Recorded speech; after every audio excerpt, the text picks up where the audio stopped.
کچھ عرصہ پہلے میں نے ایک ویڈیو بنائی تھی جب انجینئر مرزا صاحب نے شیخ عبد القادر جیلانی رحمۃ اللہ علیہ کے بارے میں ایک ویڈیو بنائی کہ جناب شیخ عبد القادر جیلانی رحمۃ اللہ علیہ کی کتاب میں رفع الیدین کے ساتھ نماز کا طریقہ لکھا ہوا ہے. اس میں ہم نے کہا تھا کہ شیخ عبد القادر جیلانی رحمۃ اللہ علیہ حنبلی عالم ہیں. آپ دیکھ لیں کسی کتاب، یہ پیچھے سیر اعلام النبلاء ہے، بہت بڑے محقق ہیں امام ذہبی رحمۃ اللہ علیہ، انہوں نے اپنی کتاب میں لکھا ہے کہ یہ حنبلی عالم تھے.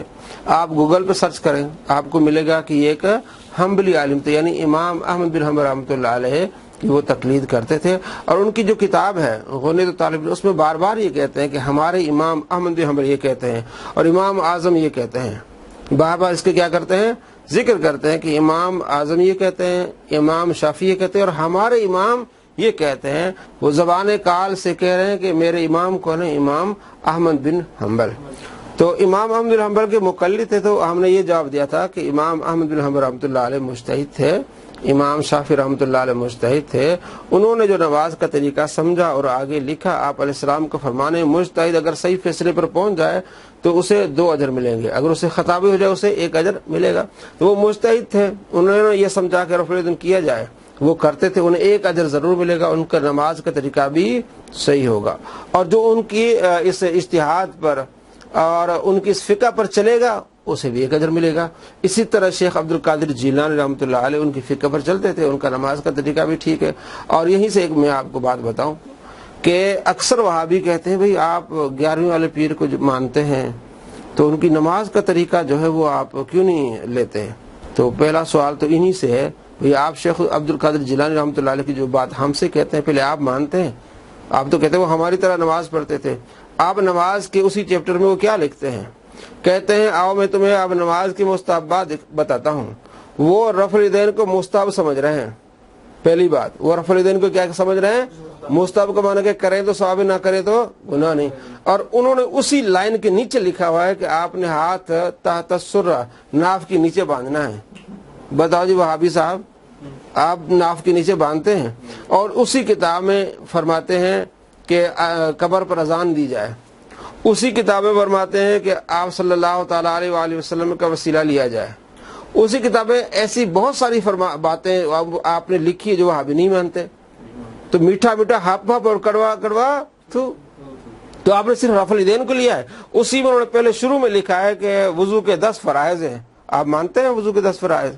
اور جس طرح وہ انبیاء علیہ السلام کا نام لیتے ہیں یا ان کا وسیلہ لیتے ہیں، آپ مانتے ہیں ان کا وسیلہ؟ نہیں. جب ہماری بات آئے گی آپ ہم سے سوال کریں بھی آپ تو نہیں مانتے، ہم کہتے ہیں ہم تو امام مالک کو بھی مانتے ہیں، ہم تو امام شافعی کو مانتے ہیں، ہم تو امام احمد بن حنبل کو مانتے ہیں، ہم تو تمام کا ادب احترام کرتے ہیں، ہم تو تمام اولیاء کو مانتے ہیں، چاہے وہ مالکی ہوں، شافعی ہوں، چاہے حنبلی ہوں، ہم تو سب کو مانتے ہیں. ہم پر اعتراض کرنے سے پہلے اب آپ اپنے گریبان میں دیکھو. تو جہاں تک بات ہے شیخ عبد القادر جیلانی رحمۃ اللہ علیہ کو مقلد تھے امام احمد بن حنبل کے. اور مرزا صاحب نے بیچ میں جب ہم نے یہ جواب دیا اس کو تو اس نے پھر ایک کہانی گھڑی. کہتا جی میرے پاس ایک بندہ آیا، اس نے مجھے بتایا کہ میں نماز پڑھ رہا تھا تو میں نماز میں رفع الیدین کر رہا تھا. تو مسجد کے امام صاحب نے پوچھا بھائی تم رفع الیدین کیوں کر رہے ہو؟ اس نے کہا جی حدیث میں لکھا ہوا ہے. تو امام صاحب نے فرمایا یہ تو منسوخ ہے، تو نہیں کرنا چاہیے. تو ہاں امام صاحب نے یہ کہا کہ اگر تم امام شافعی کے مقلد ہو، اگر کرو تو پھر ٹھیک ہوگا. تو آگے مرزا صاحب کہتے لو جی، یعنی کہ کیا ان لوگوں نے یہ سمجھا ہے کہ جو امام شافعی کے کلمہ پڑھے وہ ٹھیک ہوگا اور جو حدیث سنا ہے وہ ٹھیک نہیں ہوگا؟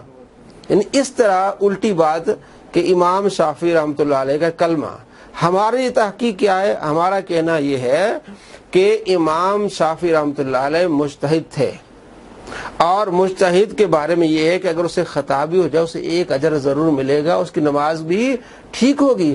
ہم کہتے ہیں کہ آپ صلی اللہ تعالیٰ علیہ وآلہ وسلم نے رفع الیدین کرنے سے سختی سے منع فرمایا ہے. آپ کو چیلنج ہے، جو رفع الیدین کرتے ہیں تمام حضرات کو چیلنج ہے کہ دنیا میں کوئی ایک حدیث لاؤ جس میں آپ صلی اللہ تعالیٰ علیہ وآلہ وسلم نے فرمایا کہ رفع الیدین کرو. کوئی ایک قولی حدیث، صحیح حدیث لاؤ کہ آپ صلی اللہ تعالیٰ علیہ وآلہ وسلم نے نماز کا طریقہ سکھاتے ہوئے فرمایا کہ رفع الیدین بھی کرو. نہیں تو ہم آپ کو بتاتے ہیں آپ صلی اللہ تعالیٰ علیہ وآلہ وسلم نے سختی سے منع فرمایا، فرمایا اسکنوا فی الصلاۃ، نماز سکون کے ساتھ پڑھو. تو یہ تو آپ علیہ السلام نے منع فرمایا. اور جہاں تک امام شافعی رحمۃ اللہ علیہ کی بات ہے، وہ تو مجتہد ہیں، مجتہد کو ایک اجر ضرور ملے گا. ہم اس لیے کہتے ہیں کہ اگر کوئی مقلد ہو امام شافعی کا یا امام احمد حنبل کا مقلد ہوگا، اس کی نماز بھی صحیح ہوگی اور اس کو اجر بھی ملے گا، کیونکہ ایک مجتہد کا وہ مقلد ہے. اور اپنی طرف سے بندہ جو کرے گا وہ خطاوار ہوگا، کیونکہ وہ چیز جس کو آپ صلی اللہ تعالیٰ علیہ وآلہ وسلم نے منع فرمایا ہے، جو منسوخ ہے، اپنا خود وہ اگر وہ اپنے آپ کو مجتہد سمجھ کے یہ کرے گا تو وہ گنہگار ہوگا، اور وہ آپ صلی اللہ تعالیٰ علیہ وآلہ وسلم کے حکم کی وہ کیا کر رہا ہے؟ نافرمانی کر رہا ہے. آپ صلی اللہ تعالیٰ علیہ وآلہ وسلم نے اسے منع فرمایا ہے. جس چیز سے آپ صلی اللہ تعالیٰ علیہ وآلہ وسلم منع فرمائے، آپ اس کو فرض کہہ رہے ہیں، آپ کہہ رہے ہیں کہ اس کے بغیر آپ کی نماز نہیں ہوگی، اور ہمیں کہہ رہے ہیں کہ جناب آپ کی وہ نماز نہیں جو آپ صلی اللہ تعالیٰ علیہ وآلہ وسلم کی ہے. چیلنج کرتے ہیں ہم ان سے. آپ بخاری سے مسلم سے اٹھائیں وہ احادیث جس میں آپ صلی اللہ تعالیٰ علیہ وآلہ وسلم نماز کا طریقہ سکھایا ہے. تو اگر یہ فرض ہے، اس کے بغیر نماز نہیں ہوتی، تو کوئی ایک حدیث تو لاؤ، کوئی ایک فرمان تو لاؤ جس میں آپ صلی اللہ تعالیٰ علیہ وآلہ وسلم فرمایا کہ رفع الیدین کرنا فرض ہے. پوری زندگی ان کی گزر جائے گی، اپنے سر دیواروں کے ساتھ مار دیں، ان کو ایسی روایت نہیں ملے گی.